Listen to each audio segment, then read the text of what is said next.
What's up guys, my name's Ollie and today we're going to be looking at how to do a back lever.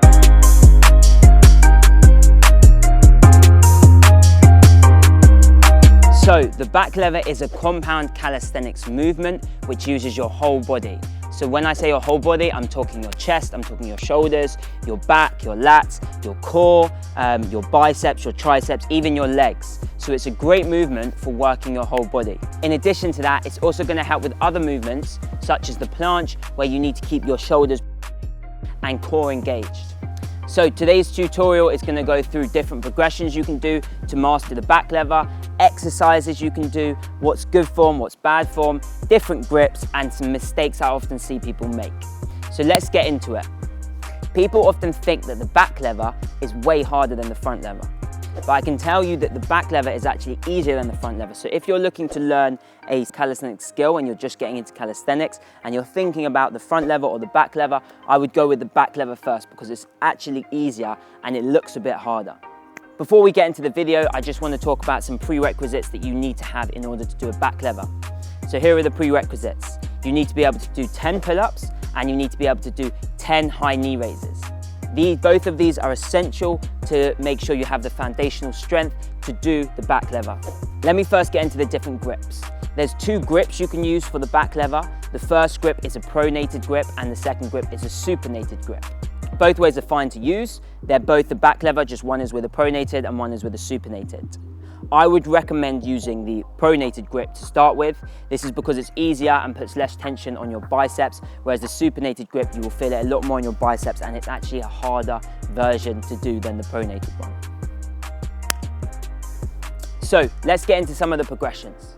The first progression we're going to do is not actually a progression of the back lever, but it really helps with the later progressions. So the first progression is skin the cats. With skin the cats, you need to jump up to the bar. You need to do a kind of high knee raise and bring your knees right up to your chest. Bring your legs through your arms, come all the way around, feel the stretch in your shoulders, and then return to your original position. I would recommend doing sets of 10 skin the cats for these, for 4 sets in your workouts. Build it into a normal pull workout that you normally do, and in no time, you'll be repping out skin the cats like they're nothing. The first progression is skin the cats. The second progression is tuck back lever. The third progression is advanced tuck back lever. The fourth progression is one-legged back lever. The fifth progression is straddle back lever. And finally, the full back lever. I would recommend staying on each progression until you've mastered that progression and then trying to move up to the next one. So I would start with the tuck back lever till you can do 10 seconds on the tuck back lever. Then I would move to advanced tuck until you can do 10 seconds on the advanced tuck. Then on to the next and the next and the next, 10 seconds of each progression until you're fully at the full back lever. So there are two ways to get into a back lever. The first one is like doing a skin the cat for the first part, and then you straighten out at the top, keep your legs close to the bar and lower yourself down into the back lever. The second one is where you go from a tuck back lever into a full back lever. Neither of these entries is a bad entry. Both of them work. Different people prefer different ones, so you just need to figure out which one's best for you. I use a combination of both of them. You can see here me entering the back lever. I lower as I straighten out to a full back lever.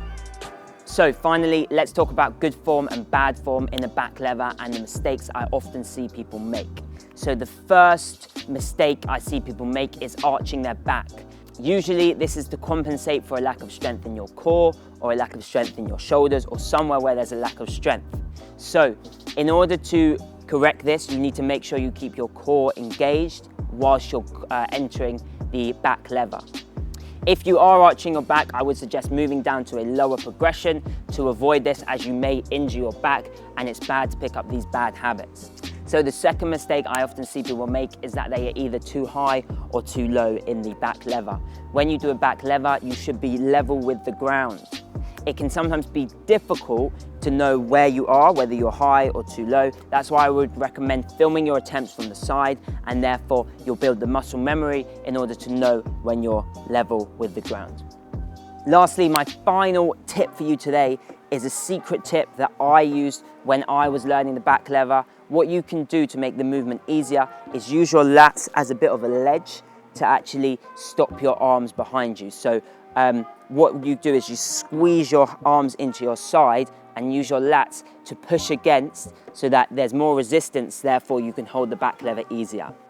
So that's it for today, guys. If you enjoyed this back lever tutorial, please leave a like and subscribe down below. You can also head over to my Instagram and follow me there, where I post workouts, tips, tutorials, challenges, and more. So I will see you next week with another video. We've got some exciting things coming up. Peace.